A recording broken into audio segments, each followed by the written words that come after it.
ব্যানারটা যে গাড়িতে ব্যানার বশির ভাই ব্যানারটা নিয়ে আনতো সামনে। বশির ভাই আপনার গাড়িতে ব্যানার নিয়ে আসেন।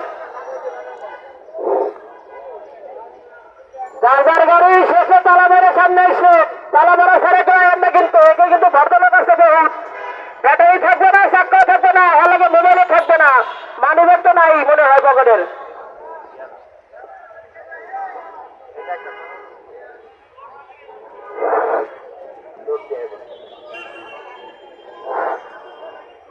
উপস্থিত সিএনজি অটোরিকশা শ্রমিক ভাইরা, আমরা Dhaka metropolitan auto tempo autorickshaw শ্রমিক ইউনিয়ন রেজিস্ট্রেশন নাম্বার 2640-এর আজকে আমরা যারা এখানে উপস্থিত হয়েছি